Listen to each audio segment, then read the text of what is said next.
뉴욕 5번가에서 사람들이 밤새 줄을 섰습니다. 아이폰도 한정판 스니커즈도 아니고요. 2026년 1월 30일 새벽에 뉴욕.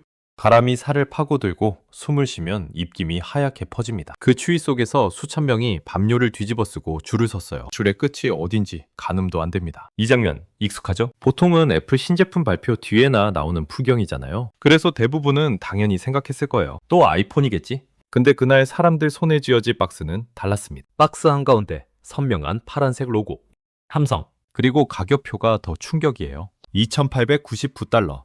지금 환율로 약 425만 원. 중고차 한 대 값이거나 노트북 2대를 사고도 남을 돈이죠. 여기서 질문이 생깁니다.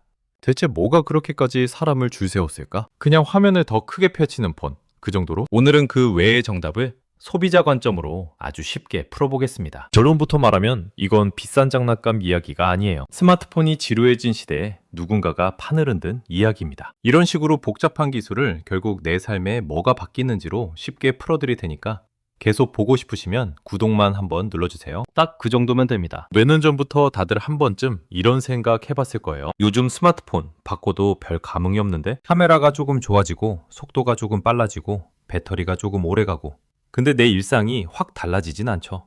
그래서 시장이 이상해졌습니다. 사람들이 폰을 갖고 싶어서 사는 게 아니라 어쩔 수 없어서 바꾸는 느낌. 정말로 스마트폰이 생활 필수품이 된 만큼 설렘이 사라졌어요. 이 지루함에 먼저 균열을 낸 건 사실 삼성만이 아니었습니다. 중국이었죠. 중국 업체들은 세상 엮는 형태를 먼저 던져서 시선을 잡는 데 능합니다. 그리고 두 번 접는 폰이 등장했을 때 세상은 잠깐 술렁했어요. 그런데요, 사람들이 실제로 지갑을 여는 건 세계 최초라는 문구 때문이 아닙니다. 딱 한 가지예요. 불편함이 사라졌느냐? 여기서 재밌는 사례 하나 들어볼게요. 제가 예전에 폴더블 초기 모델을 쓰던 지인을 봤는데 그 사람 폰 쓰는 모습이 딱 이랬어요. 카페에서 폰을 테이블 위에 탁 내려놓지 못해요. 꼭 천천히 조심조심 내려놓습니다. 그리고는 물컵이 살짝 가까이 오면 표정이 바뀌어요. 마치 지금 내 옆에 유리 와인잔이 있다 수준으로 긴장합니다. 왜 그럴까요? 비싼 폰이라서도 맞지만 더 큰 이유는 구조적인 불안감이에요. 접었을 때 화면이 바깥으로 노출되는 방식이면 주머니에 넣는 순간부터 공포가 시작됩니다. 열쇠, 동전, 지퍼, 먼지, 스크래치라는 게 거창한 사건이 아니라 그냥 일상에서 생기거든요. 그러니까 소비자 마음속에서 이런 계산이 돌아갑니다. 이 가격이면 내가 폰을 모셔야 하는 거 아니야? 그 순간 제품은 확 식어요. 기술이 아무리 멋져도 손에서 불안하면 일상에 못 들어옵니다. 삼성이 노린 핵심은 바로 여기였습니다. 두 번 접는다가 아니라 두 번 접어도 일상에서 안 무섭다로 방향을 튼 거죠. 그리고 그 차이를 만드는 건 생각보다 단순한 철학이에요. 비싼 메인 화면을 밖으로 내놓지 말자. 접었을 때 가장 소중한 화면을 안쪽으로 숨기자. 이게 사용자 경험의 출발점이었습니다. 여기서 어떤 분은 이렇게 말할 수 있어요. 아니, 그러면 접었을 때 화면을 못 보잖아. 그런데 이 부분이 소비자들을 설득한 포인트입니다. 삼성은 접었을 때 쓰는 화면을 따로 두고 펼쳤을 때 진짜 큰 화면을 안에 숨기는 방식으로 갑니다. 그래서 일상에서는 그냥 일반 스마트폰처럼 쓰다가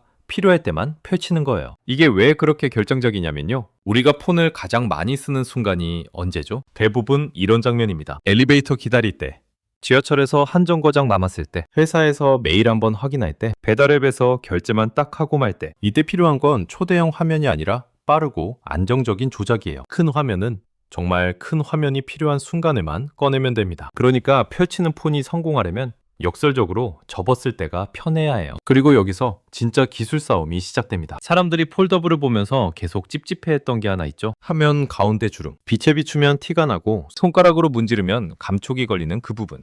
주름은 단순히 미관 문제가 아닙니다. 소비자 입장에서는 이런 느낌이 들어요. 이거 오래 쓰면 여기부터 망가지겠는데? 나는 폰을 보는 게 아니라 주름을 보게 되겠는데? 그래서 폴더블의 본질은 디스플레이만이 아니라 사실상 힌지입니다. 접히는 구조가 안정적이어야 주름이 줄고 내구성도 올라가거든요. 힌지를 쉽게 비유하면 이거예요. 문이 멋져 보이려면 문짝이 아니라 경첩이 좋아야 합니다. 문짝이 아무리 비싸도 경첩이 덜컹거리면 그 집은 싼 집처럼 느껴지죠. 삼성은 이 경첩, 그러니까 힌지를 그냥 접는 부품으로 보지 않았습니다. 기기 전체의 생존을 책임지는 뼈대로 봤어요. 그래서 접을 때 화면이 억지로 꺾이지 않도록 곡선을 만들고 펼쳤을 때는 최대한 평평하게 펴지도록 설계를 밀어붙입니다. 이 지점에서 소비자가 체감하는 변화는 아주 솔직합니다. 매장에서 한번 펼쳐봤을 때 생각보다 매끈한데? 이 한마디가 나오면 거기서부터 구매 확률이 올라갑니다. 그리고 다음 질문이 따라오죠. 근데 두 번 접으면 두껍지 않아? 이건 합리적인 의심이에요. 기존 폴더블도 접으면 두툼해져서 호불호가 있었으니까요. 그런데 여기서 사람들이 다시 놀랍니다.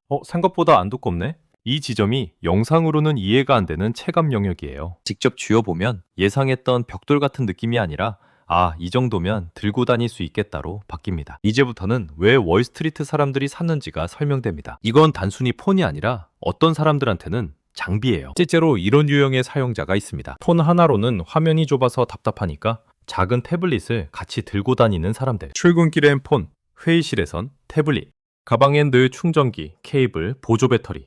이런 사람한테 주머니에 들어가는 10인치급 화면은 그냥 신기한 게 아닙니다. 동선이 바뀌고 짐이 줄고 시간이 절약돼요. 예를 들어 볼게요.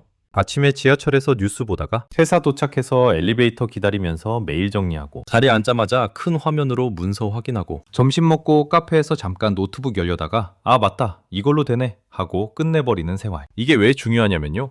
고소득 직군일수록 시간이 가격표가 됩니다. 그리고 그 사람들의 소비는 종종 이런 논리로 굴러가요. 비싸긴 한데 이게 내 시간을 하루에 20분만 아껴줘도 남는 장사다. 그래서 425만 원이 미친 가격으로만 끝나지 않습니다. 어떤 사람들에겐 투자가 돼요. 그러니까 줄이 서는 겁니다. 여기서 시장 전체로 시선을 돌려보죠. 삼성은 오랫동안 애매한 포지션에 시달렸다는 평가를 받았어요. 고가 시장에서는 애플의 브랜드 충성도가 너무 강하고 중저가 시장에서는 중국 제조사들의 물량 공세가 매섭고 그 사이에서 삼성은 늘 어려운 질문에 맞았습니다. 삼성은 대체 뭐로 이길 거냐? 가격이면 중국에게 밀리고 감성이면 애플에게 밀리는 것처럼 보였으니까요. 근데 이번에 삼성은 싸움을 다른 링으로 옮겼습니다. 가격 경쟁이 아니라 형태와 사용성 경쟁, 아무도 확실히 해내지 못한 영역으로 들어가서 거기서 프리미엄의 기준 자체를 바꿔버린 거예요. 여기서 하나 더 재밌는 포인트. 애플은 왜 바로 따라오지 못하느냐? 이건 단순히 하기 싫어서가 아니고 애플 같은 회사일수록 한 번 제품을 내면 생태계 전체가 그걸 기준으로 움직이기 때문에 완성도가 확실하지 않으면 쉽게 못 던집니다. 그런데 소비자 입장에선 이게 중요하죠. 기준이 바뀌는 순간 질문이 달라집니다. 예전엔 삼성도 아이폰처럼 되나요? 였다면 이제는 아이폰은 왜 저걸 못해요?가 됩니다. 이 질문이 시장에서 나오기 시작하면 흐름이 바뀌어요. 경쟁의 순서가 뒤집힙니다. 따라가는 쪽이 생기는 거죠. 물론 냉정하게 말하면 아직은 너무 비쌉니다. 대중이 다 같이 사기엔 부담이 커요. 하지만 기술은 늘 그랬습니다. 처음엔 비싸고 소수만 쓰고 저게 필요해? 소리 듣다가 어느 순간 가격이 내려오고 표준이 됩니다. 지금은 그 표준이 바뀌는 입구일지도 몰라요. 직사각형 스마트폰이 당연했던 시대에서 필요하면 펼쳐서 일하는 시대로 넘어가는 입구. 그리고 사람들이 뉴욕 한복판에서 추위를 견디며 줄을 섰다는 건 단순히 신제품이 나왔다가 아니라 그 입구가 열렸다는 신호일 수 있습니다. 여기까지가 오늘 이야기의 전반입니다. 이 다음에는 그럼 이 흐름이 계속할까? 중국은 어떻게 따라올까? 애플이 들어오면 시장은 어떻게 바뀔까? 그리고 소비자인 우리는 뭘 보고 판단해야 할까를 더 구체적으로 이어가겠습니다. 애플의 대응 시나리오 중심, 중국 업체들의 추격과 변수 중심, 소비자는 결국 뭘 보고 사야 하나? 실전 체크리스트 중심. 자, 전반에서 왜 사람들이 425만 원짜리 폰에 줄을 섰는지까지 봤죠. 이제부터는 더 현실적인 질문으로 들어가 볼게요. 이 흐름 진짜로 계속 갈까요? 그리고 계속 간다면 누가 웃고 누가 울까요? 마지막으로는 우리 같은 일반 소비자 입장에서 그래서 뭘 보고 판단해야 하는지까지 정리해 볼게요. 이게 한번 반짝하고 끝날 유행일까? 사실 신기한 제품은 늘 있었습니다. 문제는 늘 똑같아요. 처음엔 난리, 그 다음엔 조용. 왜냐하면 신기함만으로는 일상에 못 들어오거든요. 일상에 들어오는 제품은 공통점이 있습니다. 멋있다보다 먼저 편하다가 나오고 편하다보다 더 먼저 안 무섭다가 나와요. 여기서 말하는 무섭다는 건요, 깨질까봐 무섭고 흠집 날까봐 무섭고 AS 맡기면 비용 폭탄 맞을까봐 무섭고 업데이트가 꼬이면 내 데이터 날아갈까봐 무서운 겁니다. 그런데 두 번 접는 폼팩터가 의미를 가지려면 이 네 가지 무서움을 최소한 참을 만한 수준까지는 낮춰야 해요. 이걸 못하면 결국 매장에서 한번 만져보고 끝입니다. 그래서 이번 흐름이 계속 갈지는 뭐지 아니라 운영이 결정합니다. 내구성, 수리 정책, 부품 수급, 그리고 시간이 지나도 유지되는 안정성. 결국 소비자들은 이렇게 판단하거든요. 새 폰은 다 좋아. 문제는 1년 뒤야. 진짜 승부처는 하드웨어가 아니라 습관이다. 여기서 한 가지 더 중요한 포인트가 있어요. 사람들이 폴더블을 사면 처음 한 달은 무조건 많이 펼칩니다. 재밌으니까요. 뿌듯하니까요. 주변 사람한테 보여주고 싶으니까요. 근데 2달, 3달 지나면 이렇게 됩니다. 귀찮아서 그냥 접은 채로만 쓰는데 이 순간이 오면 제품은 위험해집니다. 그래서 제조사가 해야 하는 건 딱 하나예요. 사용자가 스스로 이건 펼쳐야 이득이네를 느끼게 만드는 그러니까 폼팩터의 성공은 하드웨어만으로는 안 되고 사용 습관을 바꾸는 설득이 따라와야 합니다. 예를 하나 들어볼게요. 여러분도 경험 있으실 텐데 운동기구 샀는데 빨래거리 되는 경우 있잖아요. 기구가 나빠서가 아니라 습관이 못 따라간 겁니다. 두 번 접는 폰도 똑같아요. 내가 이걸 왜 펼쳐야 하지? 에 답을 못 주면 결국 비싼 폰을 그냥 폰처럼 쓰게 됩니다. 그래서 고가 제품일수록 더 잔인하게 평가받아요. 사람들은 이렇게 생각하거든요. 그냥 폰처럼 쓰게 될 거면 내가 이 돈을 왜 냈지? 그럼 애플이 들어오면 게임이 끝날까? 자, 이제 가장 뜨거운 질문. 애플이 접는 아이폰 내면 삼성은 끝나는 거 아니야?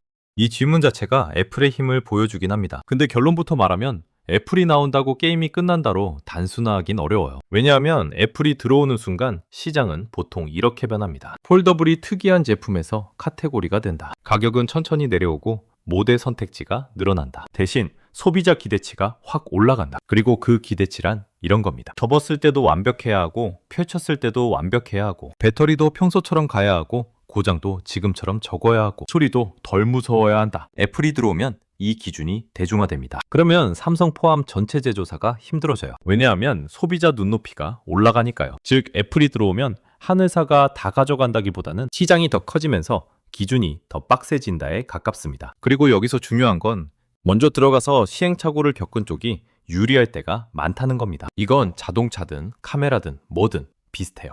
초기엔 욕을 먹어도 시간이 지나면 그 경험치가 쌓입니다. 중국은 어떻게 따라올까? 더 싸게만으로는 답이 아니다. 그 다음 변수는 중국이죠.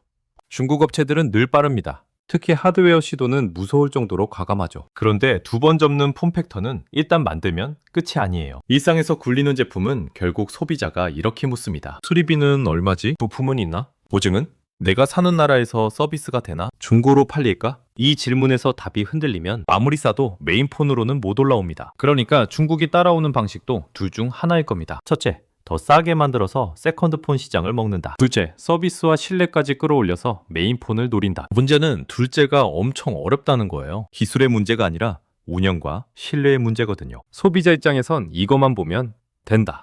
이제 제일 중요한 파트. 우리 같은 일반 소비자는 이걸 어떻게 봐야 할까요? 정리하면 복잡할 것 같지만 사실은 간단합니다. 두 번 접는 폰을 고민할 때는 스펙보다 아래 질문을 먼저 던져야 해요. 첫째, 나는 큰 화면이 필요한 순간이 주에 몇 번이나 있나? 있으면 좋겠다 말고 진짜로요.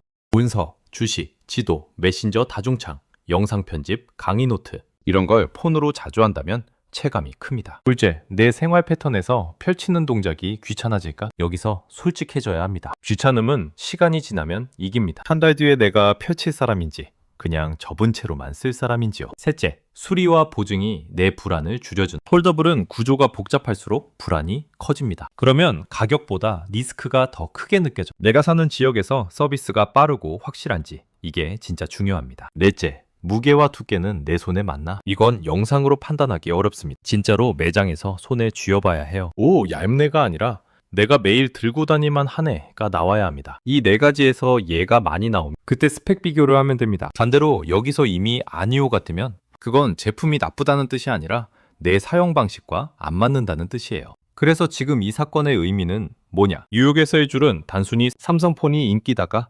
아닙니다. 더 크게 보면 이거예요. 스마트폰이 지루해졌다고들 하던 시대에 사람들이 오랜만에 폰 때문에 설렜다는 감정을 드러낸 사건. 그리고 또 하나는 사람들이 폰을 다시 소비재가 아니라 업무 도구로 보기 시작했다는 신호. 큰 화면이 단순히 영화 보기 좋은 걸 넘어서 시간과 효율을 바꾸는 장비가 될 수 있다는 걸 보여준 거죠. 물론 모든 사람이 그 길로 갈 필요는 없습니다. 하지만 시장의 기준이 한번 흔들리면 그 다음부터는 원래 그랬잖아로 못 돌아가요. 오늘 이야기가 재밌었거나 앞으로도 이런 기술과 돈, 소비자 선택이 얽힌 이슈를 다큐처럼 쭉 파헤쳐보고 싶으시면 구독으로 같이 가주세요. 여러분이 남겨주는 관심이 다음 편을 더 깊게 만들 수 있습니다. 그럼 저는 다음 이야기로 다시 올게요. 시청해주셔서 감사합니다.